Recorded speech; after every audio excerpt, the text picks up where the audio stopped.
What happened to Vinland Saga? The manga only has one chapter left and fans don't know how to feel. The final arc is good and it should get a proper finale, but some fans can't help but feel that this was a bit shocking. Add in the fact that some people actually hated the farm arc even though manga fans hyped it up for years, and Vinland Saga has gone through quite the roller coaster. So now that the manga is finally over, everyone's wondering the same thing. How good is Vinland Saga after its notorious farm arc, and did it really turn out as well as it was hyped up to be? That's why in this video I'm going to talk about the complicated history of the anime, honestly discuss the story after the events of season 2, and explain why Vinland Saga is one of the most important manga with one of the best endings. Just be warned that there will be spoilers. Now first I want to explain why people were surprised about the Vinland Saga ending announcement, because it's a lot different from when the same thing happened to Kaiju number 8. Unlike Kaiju number 8, people were genuinely excited to hear about Vinland Saga. When they announced the end of Kaiju number 8, people were disappointed, partly because nobody really talks about it anymore, so nobody saw it coming. With Vinland Saga, people were surprised, but it didn't come out of nowhere. Vinland Saga started all the way back in 2005, making it almost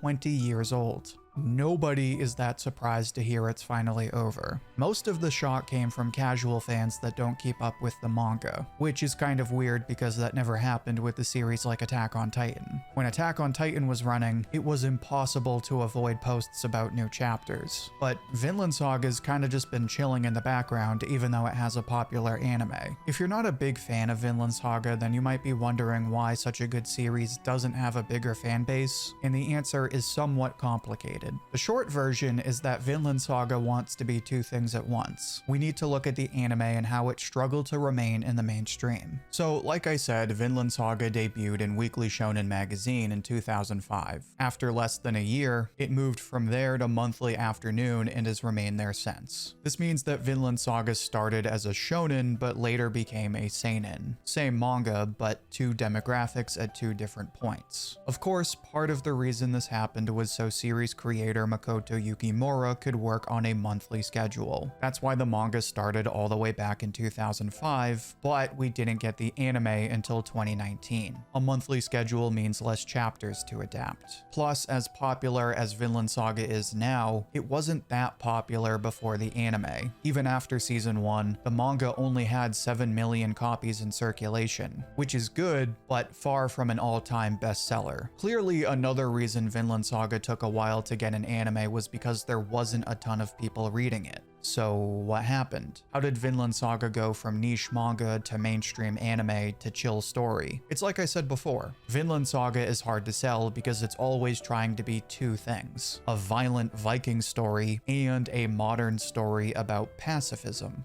But real quick, before I say more on that, make sure to catch my next live stream. I stream every Sunday, Monday, and Thursday, and I even review new chapters of Shonen Jump. But like I was saying, Vinland Saga isn't so simple to describe because it kind of exists in two camps at once. This means that it appeals to two very different kinds of fans, and we can see exactly how this works by the reception of the anime. Season 1 went as you might expect. Of course, there were some obstacles due to the fact that it was offered on Amazon Prime, which was not a popular source for anime at the time. But after a while, word got out and everyone wanted to watch Thorfinn in his bloody quest for revenge against the mighty Askeladd. In a sea of isekai and magic girls, anime fans could now watch an epic of gore and murder and enjoy some interesting tactical battles. Yukimura was already laying the groundwork for the narrative that would take place later, but at this point, it went right over everyone's heads. Clearly, Vinland Saga had some pacifist undertones, but they were drowned out by Thorkel taking over the bridge with giant logs. By the end of season 1, you could see everyone talking about the brilliance of Vinland Saga's approach to revenge stories and finding peace, but the majority of new fans were sold on the Viking stuff.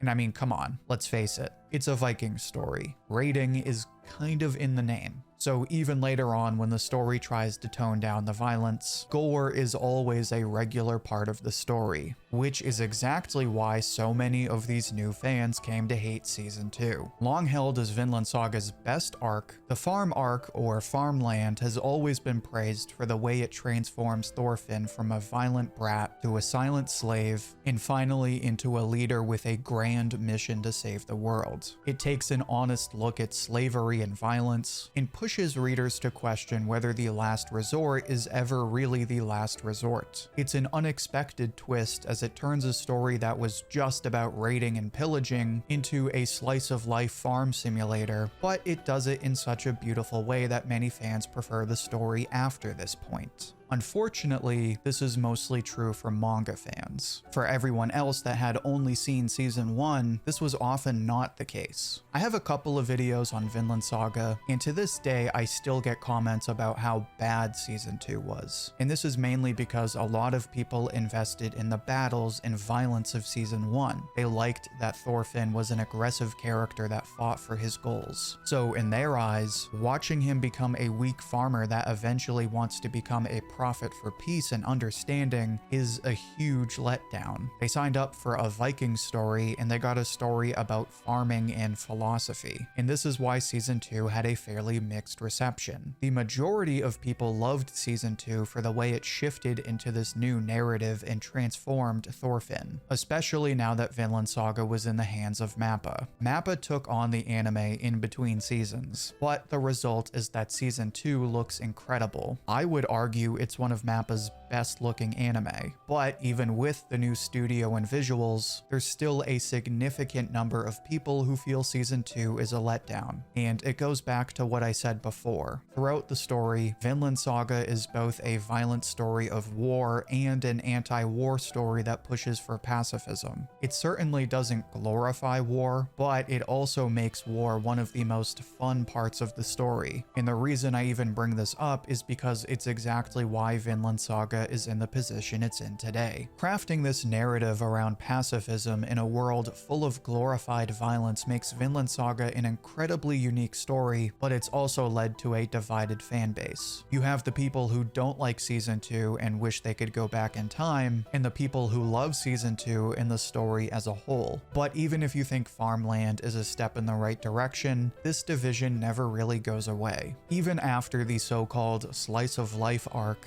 Vinland Saga goes right back to another bloody war. That's why Vinland Saga is always two things at once, and why it's not like other stories. In an anti-war movie, the whole point is to not glorify the violence. Take All Quiet on the Western Front. Especially in the books, they do not make the battles fun. Maybe in the movie it looks cool, but by the end of the story, you feel like the war was a complete waste of everyone's time, especially when they sign the treaty. On the other hand, a more conventional war movie will feature a main character that serves as a hero in a war that, while not exactly good, is clearly meant to be entertaining in a fun way. Vinland Saga is weird because it lives in both of these camps. It pushes this narrative that killing and fighting are self-defeating, but it also portrays the fights in an entertaining way. And there's really no better example of this than the arc after Farmland. In this arc, Thorfinn gathers a party of friends and travels across Europe to prepare for a trip to America.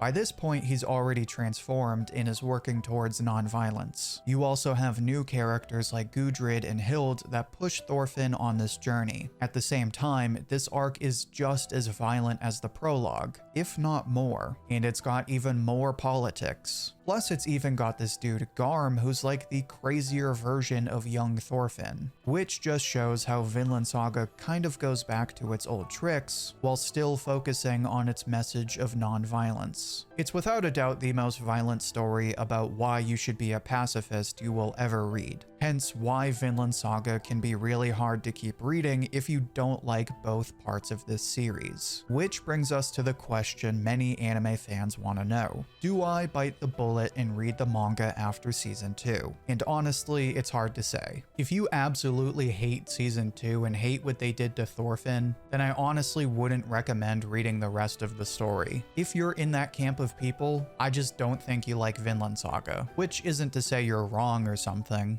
But reading the manga after season 2, hoping that it's going to be something different, is an exercise in futility. That being said, if you still like Vinland Saga after season 2, even if you weren't crazy about the so-called slice of life stuff, then I cannot recommend the manga enough. And that is because nobody fleshes out characters and narratives like Yukimura does. See, if you ask me, it's very easy to understand why Vinland Saga only has 4 arcs. It's because Yukimura organizes the story in a straightforward yet seamless way. The prologue is obviously there to establish Thorfinn's motivations for peace. Farmland is there so you can witness him finally wrestle with his demons and slowly come to the realization that having no enemies is the only way to create a better world. So when you get to the next arc, this is where Yukimura expands on this idea. He forces Thorfinn to go out and prepare for a voyage halfway across the world.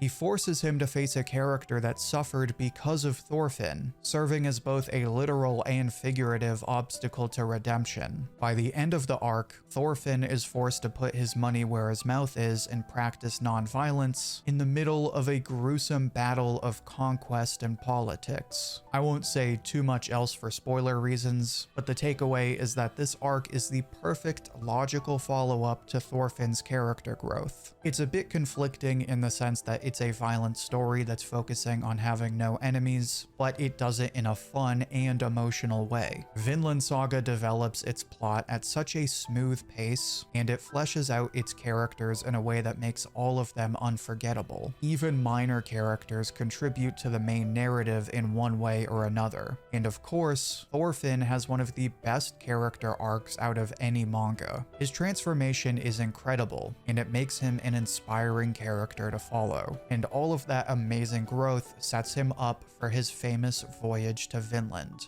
otherwise known as North America. Granted, the battles die down by this point and we go back to farming, but it's so well earned, and it's another natural step in this ongoing narrative about a nation with no enemies. So for all of those reasons, I really can't recommend enough reading the manga after season 2. But that just leaves us with one more question. As good as Vinland Saga is, how has it stuck the landing? And this is where I'm really going to get into some spoilers, so for anyone who isn't caught up, just know that the ending is definitely something you have to see for yourself. Now, for everybody else, let me just start by saying I'm recording this video a month before the final chapter. So for the sake of being thorough, let me just say that my opinion on the ending isn't final. That being said, even before the final chapter, I think Yukimura has done a great job wrapping things up. This arc is what everything built up to. Naturally, it's just as long as the other arcs and gets plenty of focus. We take the time to explore Vinland and watch as Thorfinn and his team get used to life in the new world. This is especially well done in the introduction of the natives. To be fair, Vinland Saga was never really a historical fiction.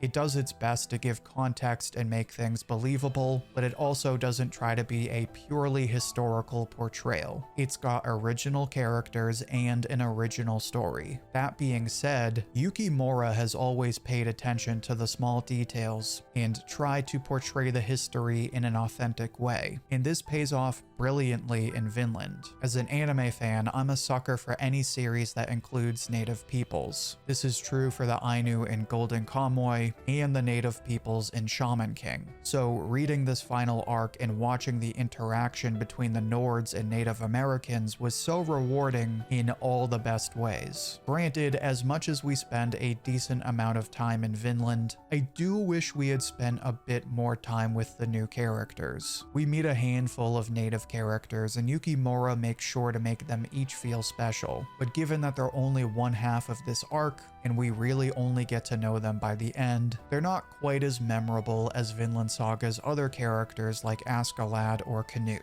I'm also not sure how I feel about how some of the Nords were handled. Einar is his usual self, so I understand his arc, but I have mixed feelings about the way he gets there. At the time, I felt like he split off from Thorfinn a bit too quickly, but ultimately I feel that the payoff is worth it. I also have mixed feelings about Ivar, mainly because he feels like more of a plot device and less of a character. I think he suffers from the same problem as the natives in that he's introduced late in the the story, and we don't spend that much time with him. That being said, he plays his role well enough considering he's only meant to be a side character. Besides those two main complaints, I think this is the perfect ending to Vinland Saga. Considering the real-world events in history, I think the ending is perfectly tragic even though it wasn't what you want to see. I also think Yukimura does a brilliant job of wrapping up each individual character's arc to the point where every character feels like they were planned out. Again, some of them could have used more spotlight, but everyone has a proper arc with a clear before and after. I would like to talk about this arc in more detail, but I'd also like to wait for the final chapter before I make any conclusive statements. For now, I suspect that my stance on the characters will continue to be true later on. Everything is basically wrapped up already, so I'm guessing this last chapter will mostly focus on bringing the characters back to Europe and showing how they deal with the failed negotiations. In any event, I'm looking forward to seeing what happens next and what kind of final message Yukimura has for fans. I can't express enough just how life-changing of a story Vinland Saga is. Not only does it deliver a fun story with unforgettable characters, but it also offers an incredibly human story led by a character that everyone can relate to. A character that committed atrocities, suffered loss, suffered sleepless nights of guilt and shame, and pushed through all of that for himself, his family, and for a better future. It wrestles with these ideas in an honest and mature way, making Vinland Saga a timeless classic. It's a story about choosing the first resort first, which is all the more important in today's world of ignorance and insecurity. For all of these reasons, I think Vinland Saga has earned its status as one of the most important manga you could ever read. But maybe I'm wrong. How would you rate the ending? How would you compare the anime and manga? Share your thoughts and see what everyone else has to think down in the comments. I'll pick my favorite and share it as comment of the week on my community tab. And make sure to become a channel member. You get badges and emojis to use in live streams, you can pick which series I cover next, and you can even get credited in future videos. Also check out my other Vinland Saga videos, which you can find in the playlist linked right here. Until then, thank you for watching, and I hope to hear from you soon.